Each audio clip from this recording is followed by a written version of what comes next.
محمد بن عبد الله وعلى آله وأصحابه ومن اهتدى بهديه واستنى بسنته إلى يوم الدين. أما بعد.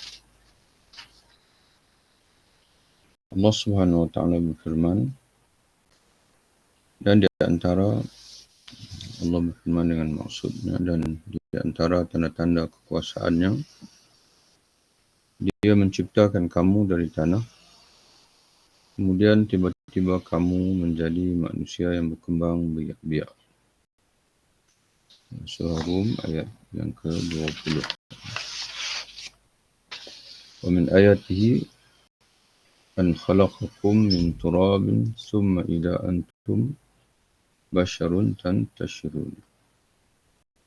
Wa min ayatihi, di antara tanda-tanda kuasaannya, yakni Allah Subhanahu wa Ta'ala, an khalaqakum, bahawa Dia menciptakan kamu, min turabin, dari tanah, yakni menciptakan asal usul kamu ataupun bapa kamu iaitu Adam AS min turabin thumma idza antum basharun, kemudian daripada Adam itulah yang kamu menjadi bashar, menjadi manusia yang tantashirun, yang berkembang biak.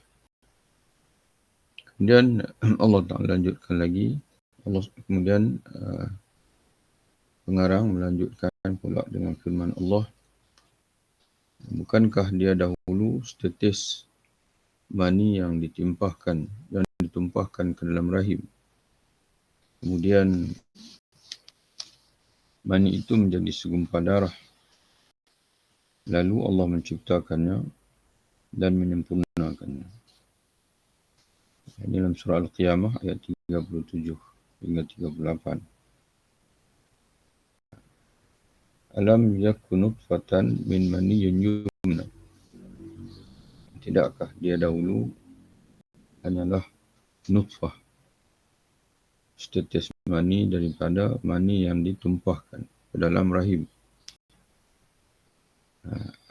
Dalam ayat sebelum, Allah Subhanahu wa Ta'ala mengungkit tentang manusia ini, ayahsabul insanu ayyutraka sudan, apakah manusia menyangka bahwasanya dia akan dibiarkan begitu saja tanpa dihisap, seolah-olah menganggap bahawa tidak ada siapa pun yang mampu untuk membangkitkannya daripada kubur. Lalu Allah Ta'ala menyebutkan, bukankah dia dahulu asalnya tiada, kemudian diciptakan oleh Allah daripada mani yang hina yang ditumpahkan ke dalam rahim. Kemudian mani itu summa kana alaqatan fa khalaqa fa sawwa. Kemudian daripada mani itu menjadi alaqah, segumpal darah, fa khalaqa, lalu dia menciptakan dari segumpal darah itu, fa sawwa, menciptakan jasad, lalu menyempurnakan jasad tersebut diikuti dengan meniupkan roh. Jadi sudah tentu Tuhan yang menciptakan, dia mampu untuk membangkitkan dan seterusnya menghisap. Kemudian Allah Ta'ala berfirman dalam surah Al-Mursalat, bukankah kami menciptakan kamu dari air yang hina, kemudian kami letakkan dia dalam tempat yang kukuh, iaitu rahim, sampai waktu yang ditentukan, iaitu kelahiran. Alam nakhluqkum min ma'in mahin faja'alnahu fi qararin makinin ila qadarin ma'lumin. Waqala, kemudian Allah berfirman pula dalam surah Yasin, alam yaral insanu anna khalaqna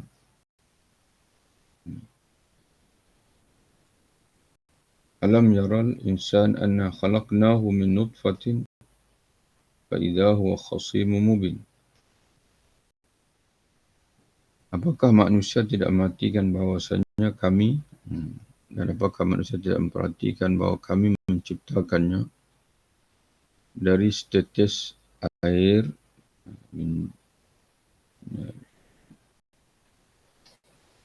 nutfatin, dari setetes air mani, fa idza huwa khasim mubin. Tiba-tiba dia menjadi penentang yang nyata. Mana penentang kepada kami yang menciptakannya daripada setetes air mani. Jadi seolah-olah manusia ini bila dia menentang Allah Subhanahu Wa Taala, seolah dia merasakan bahawa dia hebat. Dia lupa bahawasanya kejadian dia dulu daripada air yang hina yang diciptakan oleh Allah. Sepatutnya dia bersyukur kepada Allah. Namun sebaliknya dia kufur nikmat, iaitu menyalahi, tidak mensyukuri nikmat Allah. Sesungguhnya kami telah menciptakan manusia dari setetes mani yang bercampur. Surah Al-Insan. Walaqad inna ja'alna al-insana min nutfatin amsyadin. Sesungguhnya kami menciptakan manusia dari air mani yang bercampur, mani lelaki dan juga mani perempuan. ثم ذكر كيف جعل نطفة علقة وعلقة مضغة. Kemudian dia, yakni Allah, menyebutkan bagaimana setetes mani itu dia jadikan segumpal darah. Yakni bagaimana dari setetes mani itu dia jadikan segumpal darah. Kemudian dari segumpal darah dia jadikan segumpal daging. Kemudian dari segumpal daging dia jadikan tulang. Yaitu firman Allah Subhanahu Wa Taala dalam surah Al-Mu'minun. Walaqad khalaqnal insana min sulalatin min tin, thumma ja'alnahu nutfatan fi qararin makin, thumma khalaqna nutfata 'alaqatan. Dan sesungguhnya kami telah menciptakan manusia dari suatu saripati yang berasal dari tanah. Kemudian kami jadikan saripati itu air mani yang disimpan dalam tempat yang kokoh, iaitu rahim. Kemudian air mani itu kami jadikan segumpal darah. Laqad khalaqnal insana min sulalatin min tin. Dari dipanggil saripati tanah. Kemudian daripada tanah itu kami menjadikannya mani. Yang diletakkan dalam rahim yang kukuh. Kemudian perjalanan mani dalam rahim itu daripada mani itu berubah menjadi alaqah, diikuti dengan mudghah dan seterusnya. Fasawwaka rajulan. Allah menciptakannya menjadi satu jasad yang sama. Disebutkan nutfah, setetes air mani, berulang-ulang di dalam kitab yang mulia ini, yakni Al-Quran, bukan untuk didengar lafaznya sahaja tanpa difikirkan maknanya. Sekarang perhatikanlah setetes air mani, yakni setetes air yang menjijikkan. Seandainya dibiarkan sesaat saja terkena udara, pasti akan rosak dan busuk. Bagaimana Allah mengeluarkannya dari tulang sulbi dan tulang rusuk, tanpa terdedah, terus direct dan masuk ke dalam rahim, kerana apabila terdedah akan rosak. Bagaimana dia menghimpunkan antara lelaki dan perempuan. Jadi bagaimana Allah mempertautkan antara pasangan lelaki dan perempuan, menanamkan rasa kasih sayang dan cinta ke dalam hati mereka. Jadi kita renungkan, kita fikirkan kejadian Allah. Bukan saja menciptakan mani, bahkan bagaimana Allah menentukan proses perpindahan mani itu ke dalam rahim. melalui perasaan kasih sayang yang ditautkan, yang menjadi faktor pertautan di antara lelaki dan juga perempuan. Bagaimana dia menuntun mereka dengan mata rantai cinta dan syahwat kepada pertemuan. Bagaimana dia mengeluarkan air mani dari orang lelaki dengan gerakan senggama, dan bagaimana mengambil dan mengeluarkan telur dari urat darah halus dalam dipanggil yang berada di sebelah rahim perempuan itu. Kemudian bagaimana dia menciptakan janin dari tetes mani dengan diberi makanan dan minuman hingga tumbuh, berkembang dan besar, iaitu melalui tali pusat. Sebab itu seorang ibu itu memberi jasa yang sangat besar pada anak. Kerana pada satu peringkat kita ini hidup dengan menumpang ibu. Kemudian bagaimana dia menciptakan janin dari tetes mani dengan diberi makanan dan minuman hingga tumbuh, berkembang dan besar dalam rahim. Bagaimana tetes mani yang berwarna putih berkilau dia jadikan segumpal darah berwarna merah. Kemudian dia jadikan segumpal daging. Kemudian bagaimana dia membahagi bahagian-bahagian nutfah yang sama pada peringkat asal dan serupa itu. Allah bahagikan pula dengan peringkat-peringkatnya sehingga menjadi tulang, urat, sel dan daging. Kemudian bagaimana dia menyusun organ-organ dalam dalaman seperti hati, perut, jantung, paru-paru, ginjal, rahim dan organ pencernaan. Masing-masing memiliki bentuk tersendiri dan ukuran tertentu untuk fungsi khusus. Setiap itu ada ukuran tertentu dan juga ada fungsi yang khusus. Kemudian bagaimana dia membahagi setiap organ tubuh itu dengan bahagian-bahagian lain. Setiap organ kita ni ada bahagian-bahagian dia, terdiri daripada kulit, urat, terdiri daripada sel-sel dan sebagainya. Lalu menyusun mata dari berapa lapisan.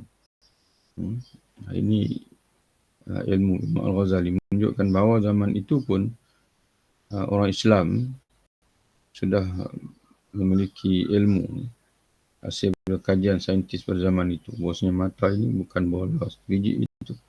Dia ada susunan-susunan yang terdiri daripada bahagian-bahagian. Bahagian mana di mata itu sendiri pun ada bahagian-bahagian yang sangat seni, yang sangat detail, yang punya fungsi yang tersendiri. Lalu menyusun mata dari beberapa lapisan. Setiap lapisan mempunyai sifat khusus dan struktur tertentu. Seandainya salah satu lapisannya tidak ada atau hilang salah satu sifatnya, nescaya mata itu tidak dapat melihat. Jadi ramai kita parti hari ini orang yang mengalami kanta dipanggil yang mengeras, tak dapat melihat, ataupun ada yang mengalami masalah selaput, ada selaput pada mata, ada yang mengalami masalah saraf pada mata, saraf yang pecah dan sebagainya. Itu menggambarkan kepada kita bahawa betapa hebatnya ciptaan Allah SWT. Kalau dilihat pada satu anggota saja pun sudah mengkagumkan kita. Sekarang perhatikan tulang. Jadi Imam Ghazali dia bawa satu-satu tadi dalam bentuk asal usul. Sekarang ni dia menyentuh setiap aspek, setiap juzuk pada tubuh. Sekarang kata dia, perhatikan tulang. Ia adalah organ yang sangat keras. Perhatikan bagaimana dia, yakni Allah Subhanahu wa ta'ala, menciptakannya dari tetes mani yang lunak dan lembek. Daripada mani yang lembut itu, yang halus, tiba-tiba boleh bentuk tulang yang keras. Kemudian dia menjadikannya sebagai penopang badan. Tulang ini yang menjadi dengan tulang inilah kita boleh berjalan, kita boleh memikul bebanan tubuh kita. Boleh memikul beban luaran pula. Boleh bergerak, boleh melompat.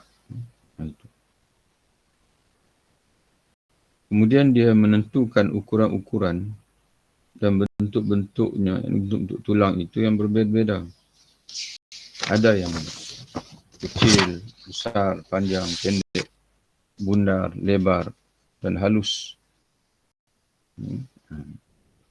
Kemudian manusia memerlukan gerak dengan seluruh tubuhnya dan sebahagian anggota organnya.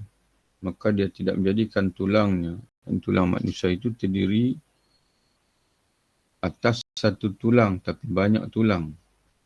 Banyak tulang yang dicantumkan, yang dipisahkan dengan sendi-sendi boleh. Kita menggerakkan tangan, menggerakkan jari dan sebagainya. Itu semua tulang. Dengan ukuran sesuai, yang dipisahkan oleh sendi-sendi sehingga mudah untuk bergerak dengan ukuran sesuai.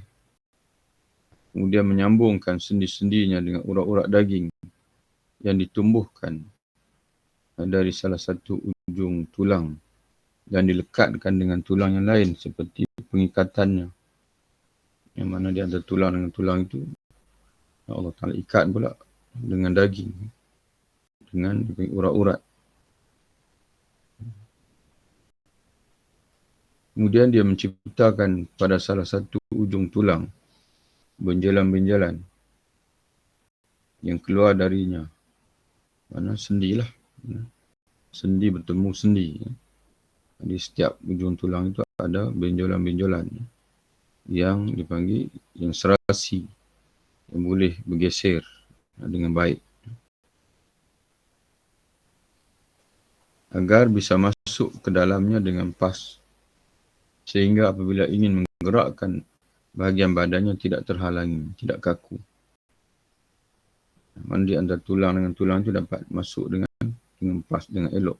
Kalau tidak ada persendian, saya tidak bisa menggerakkan badannya. Kemudian perhatikanlah penciptaan tulang kepala.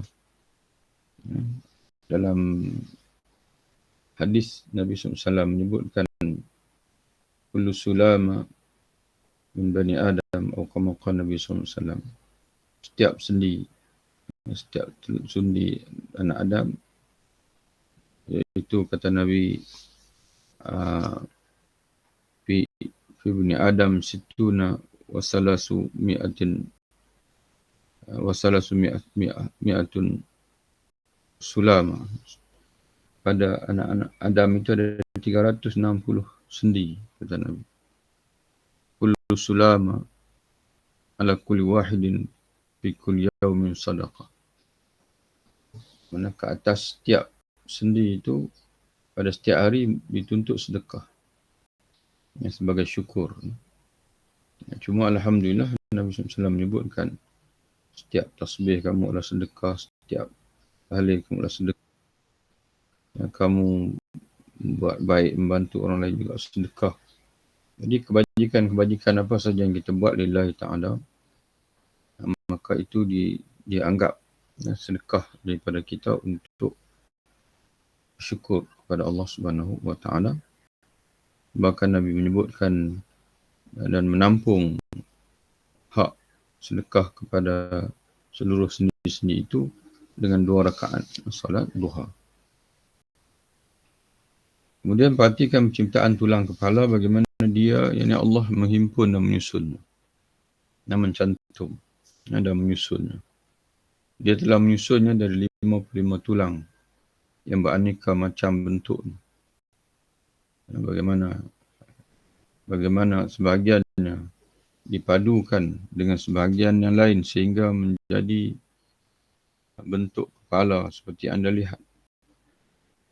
6 di antaranya berkaitan dengan tulang otak. Daripada 55 itu 6 berkaitan dengan tulang otak.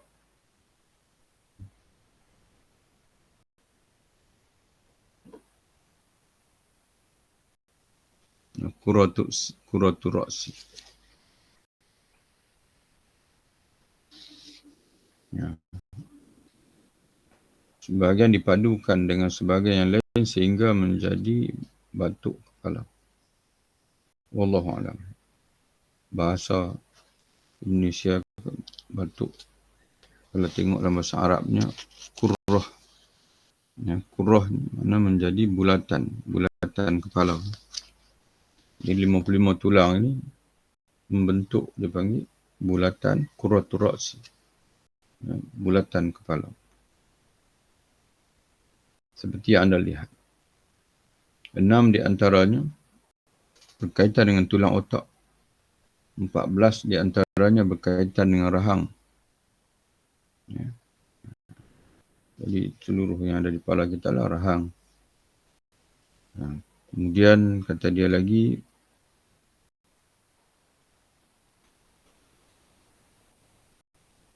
6 di antaranya berkaitan dengan tulang otak. 14 di antaranya berkaitan dengan rahang atas. 2 di antaranya berkaitan dengan rahang bawah. Dan selebihnya adalah gigi. Dan sebahagiannya, ini sebahagian gigi diciptakan Allah tebal. Asalnya yang tempatnya lebar sebab digunakan perkataan arid. Iaitu gigi geraham lah yang lebar. Sehingga bisa dipakai, boleh pakai untuk menggiling. Ya, untuk menghancurkan makanan.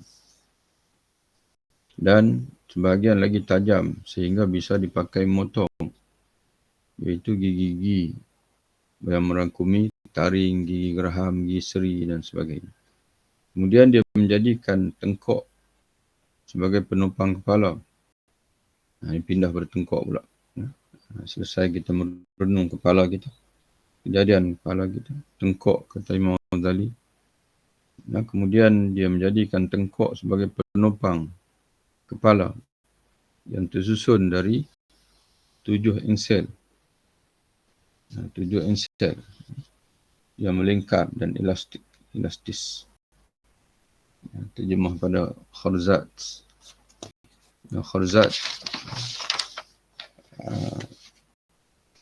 Kharzat ni adalah ruas-ruas. Dia panggil ruas tulang belakang tu. Ada panggil apa? Macam slip disc ni. Tu. Ruas-ruas lah. Diterjemah ni ensel. Sebahagian kalau tengok Kharzat ni, kalau tengok dalam kamus dia panggil buku-buku tulang belakang tu, ruas tulang belakang. Kemudian dia menyusunkan kemudian dia menjadikan tengkok sebagai penopang kepala yang tersusun dari 7 ruas yang bersifat dipanggil mustadir, mujawafat yang berongga dan juga mustadir bulat, melengkar, mustadir melengkar dan elastis. Tentang hikmah dari had kami yang kami sebutkan ini terlalu panjang untuk dipaparkan. Kemudian dia menyusun tengkok. Jadi tengkok ni menopang kepala. Kemudian tengkok pula disusun di atas tulang belakang. Kemudian dia menyusun tengkok di atas punggung, di atas belakang.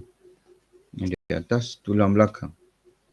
Dan menyusun tulang belakang bermula dari baru bawah tengkok sampai hujung tulang pinggul.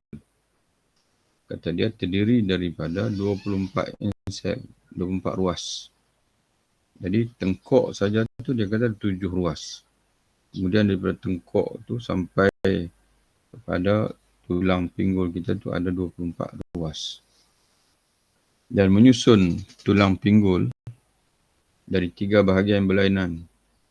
Lalu dari bawahnya bersambung dengan tulang tungging yang juga terdiri dari 3 bahagian. Jadi menunjukkan bahawa Imam Ghazali ini dia orang zaman dulu pun mengaji sains. Dia bukan menguasai ilmu fiqh saja, ilmu akidah saja. Kalau dah dia boleh sebut sama ada relate dengan penemuan sains hari ini ke kata itu tak penting itu. Kerana manusia ini dia ilmu dia tu melalui proses dia lagi. Tapi menggambarkan bahawasanya Imam Ghazali ni dia ataupun orang zaman dia sendiri, mana mereka mempelajari semua ilmu.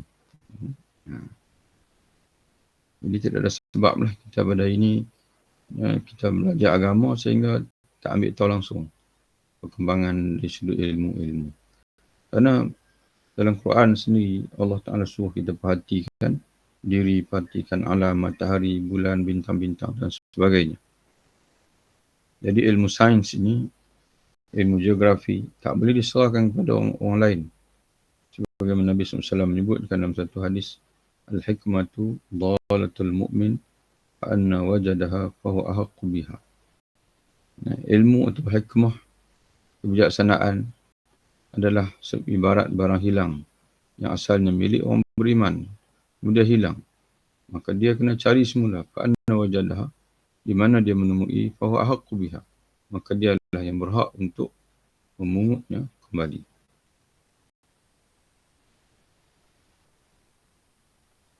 Kemudian menyambung tulang belakang dengan tulang rusuk. Jadi dua tulang belakang tu disambung dengan tulang rusuk sebelah. Tulang dada. Semuanya dipanggil bercantum dengan tulang belakang. Kemudian menyambung tulang belakang dengan tulang rusuk. Tulang lengan. Pun sambung tulang belakang. Tulang kedua tangan, tulang pinggang, tulang pinggul, tulang kedua paha, tulang, mana semua sambung dengan tulang belakang. Yang mana penerusan daripada tulang belakang.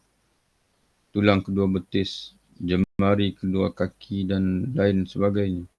Jumlah tulang yang terdapat pada tubuh manusia sebanyak 248 tulang. Selain tulang-tulang kecil, mana tak termasuk tulang-tulang kecil yang mengisi celah-celah persendian. Perhatikanlah bagaimana dia menciptakan semua hal tersebut dari air mani yang lembek dan hina. Mana tulang yang keras ini asal usulnya daripada air yang halus, yang lembut. Itulah kekuasaan Allah Subhanahu wa Ta'ala. Tujuan menyebutkan jumlah tulang ini bukan untuk diketahui jumlahnya semata-mata. Kerana hal ini merupakan ilmu pengetahuan yang dekat yang bisa diketahui oleh para doktor dan ahli anatomi. Tetapi tujuannya ialah agar darinya, mana dari pengetahuan tersebut, bisa diperhatikan. Kita dapat merhatikan pencipta dan pengaturnya. Mana kita dapat mengenal Allah. Pencipta dan juga yang mengatur, yang mencipta, yang mengatur proses perjalanan kejadian kita. Bagaimana proses kejadian kita? Bagaimana dia menciptakannya dengan ukuran-ukuran tertentu dan mengaturnya sedemikian rupa. Dia menciptakannya dengan jumlah tertentu sebab seandainya berlebihan satu saja, niscaya akan menyusahkan manusia untuk mencabutnya. Jadi bila tidak perlu, manusia perlu buang. Jadi macam mana nak buang? Jadi akan menyulitkan manusia jika ada lebihan untuk dia menyisihkan. Lebihan itu, doktor memperhatikannya untuk diketahui cara pengubatannya. Sedangkan ahli basirah, ahli ma'rifah, basirah mana?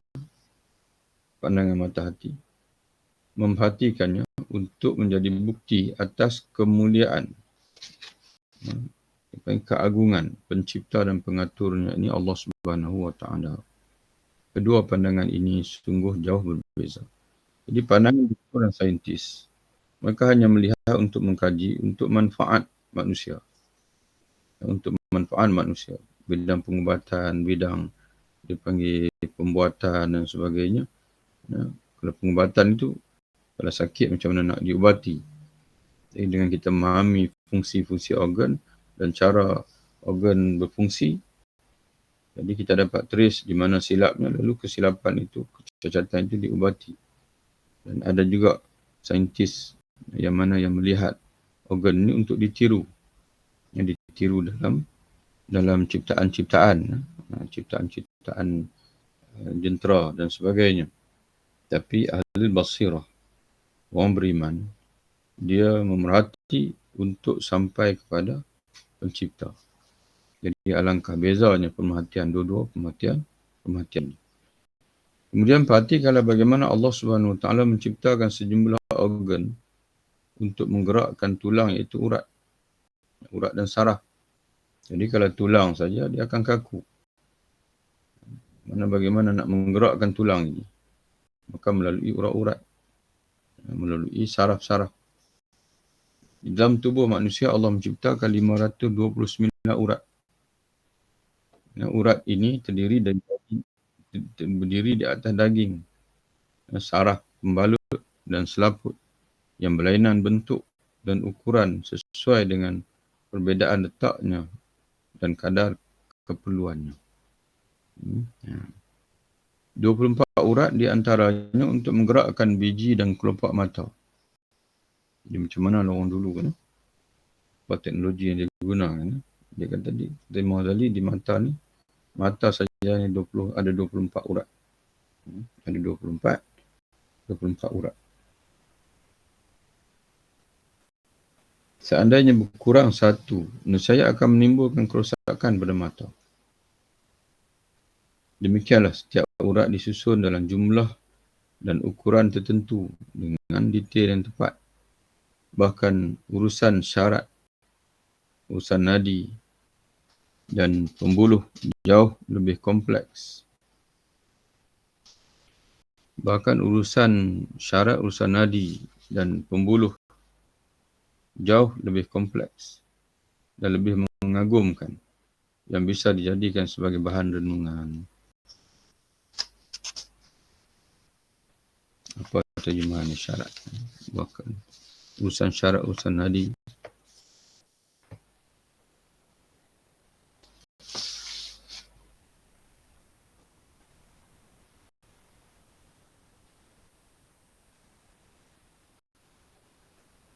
Al-A'sab.